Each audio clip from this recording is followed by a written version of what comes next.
Хочешь посидеть, пораспрашивать? Да нет, я хочу фотографии посмотреть. Идемте. Думаешь, не возьмет? Yeah, this one specifically, I don't know who the title is, but the artist kind of wanted to work with this idea of untethering trauma through the use of this string, kind of going through all these needles.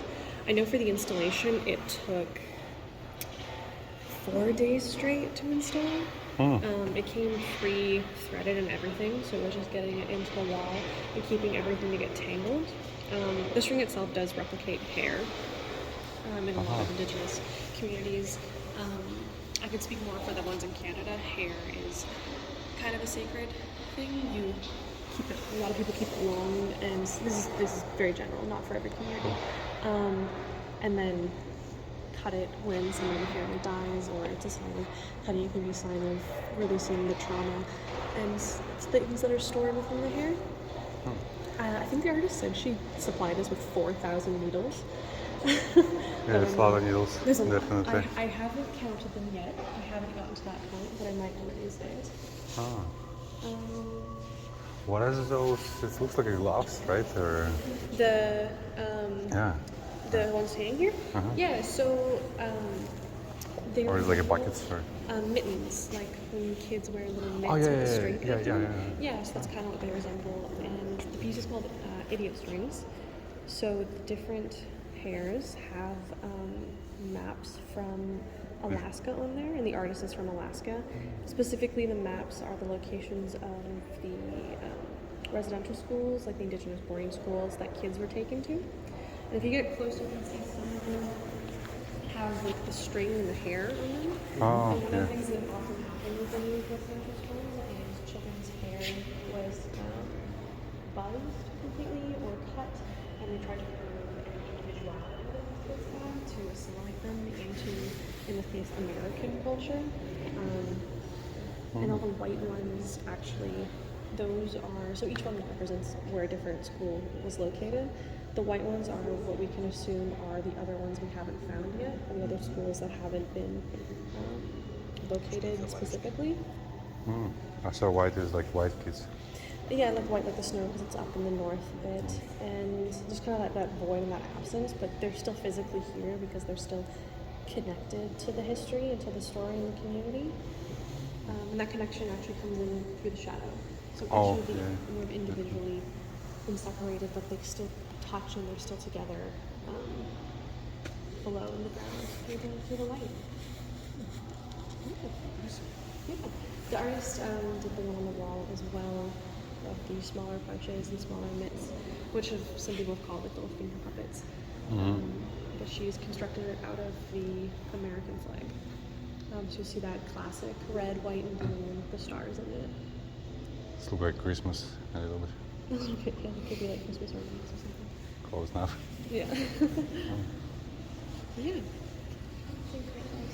And the fishing. Yeah, so the fishing lures. This room is actually all traditionally Inuit type of objects and things related to their culture and their heritage. So the sled is made of soapstone instead of with the traditional wood that it would be used. So he's kind of taking this spin on this symbolism. The fishing lures, the wooden one would be a traditional one. Typically made out of, I think sometimes it's bone and tooth. I'd have to double check the didactic to remember. And then the larger ones are your more modern and like current day lures, but they still have that elements of the culture within them. So the clear one, the lines on it resemble some of the facial tattoos and the stitching that'll go into the clothing. And then the one with the sun, that's actually a play off of, and I always forget her name, I have to have it written down, an Inuit artist. She did prince out of Cape Dorset, and one of her big things that she always did was this sun motif. It became quite famous. And then there's a drum as well, which is more of a cultural lure, so you can see her in the corner. Instead of being like a physical lure for fish, it's a cultural lure. It's a lure for people to be brought into these cultural practices in the community. What is the naked woman? So this one actually, as you might expect, we get the most questions about. The piece is called Arctic Hysteria, and back when, I believe she's from Greenland, or Denmark, one of the two. Back when colonizers came and settled that area, they referred to the way that the indigenous women behaved, because like the sun is gone for more hours than it's out up there, especially in the winter. So they said, all the women have Arctic hysteria, and hysteria has been something that's been attributed to women throughout history for centuries. What is exactly hysteria? Yeah, hysteria is typically used to describe Went crazy kind of. yeah, like they went crazy, but the reason for hysteria is attributed to women is they went crazy because they're women. And attributed to more like womanly things and just their behaviors, and they couldn't explain it. The woman had hysteria. Why only women and no guys? Or? It was a little bit because of obviously like olden days, a lot more misogyny. Guys have a problem, women, they're women And have hysteria, and those guys have a in problem. Victorian times, Or nobody wants to see the naked guy around it. and in Victorian times, they would just send women to the seaside, oh, she's being not fitting in with societal norms. Send her to the sea, let her stay on the coast, then bring her back when she's done being crazy, kind of thing. Oh, let's see. Yeah, so the piece is her reverting back to her truest self, which is, and the images of, it's like a kind of a photo that a settler would have taken of the land that she's reclaiming for herself, and then she's tearing it apart to kind of destroy the notion of And there's multiple chapters. It's like I see chapter 5, right? Yeah, so chapter 5 is the last one. That goes chapter 6 is when she's leaving, and then it starts over. So the different movements through her reconnecting, reclaiming, and destroying the notion of this is a settled. 1996. Yeah. I believe she passed away in 2007, the artist. I think. Yeah. Yeah, we had a lot of questions about that. So I've tried to remember the most of it. Is there other rooms or? Yeah, so the room across here that has art by a couple artists from Peru. So it's different stuff basically installations here. yeah, so it's all the same show, the different ones. So if you head in that one, there's some artists by Peru. They're all indigenous artists from the Amazon and the Arctic. There's also some artists from Norway who are Sami artists, so they have some shows about kind of the more Sami culture and everything. This one's nice. Yeah, this one is very cool. It's if you work through it from a little way, you can kind of see the nature and the reclaiming of the modern settlement, like the modern settled city, and the pollution, and how they've kind of worked through all of that in this performance of expression. You work in other rooms too, or? There's a couple other gallery tenants in there, so complete scheme. Yeah. And this is how they go to the hunting with a kayak, and even talking and harpoon. Foi inúmeras noites de fome por causa de nossa língua. Reduziram os brotos para que se houvesse a fuga.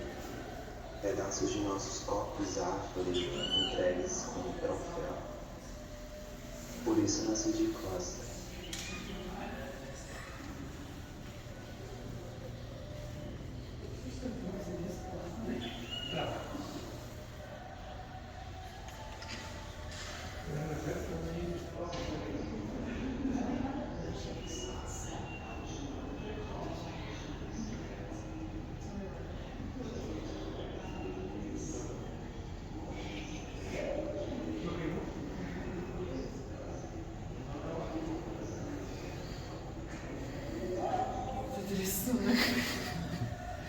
Какой из них то, что потолще, то, что подлиннее. Или то, что потолще и подлиннее. Сейчас тема. Он меня на древе маслом нарисовал очень древний самолет. Хороший мотив, далеко пойдет. Потом он со своим газом, стояла машина, друзья на пропорте моих родителей. Они на яркий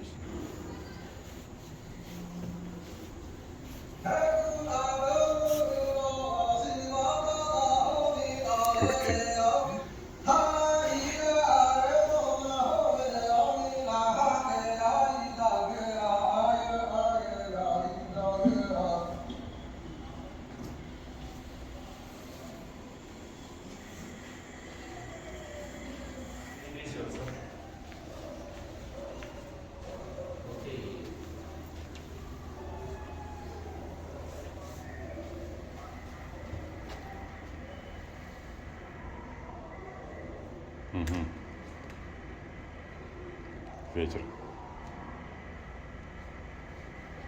Сильно.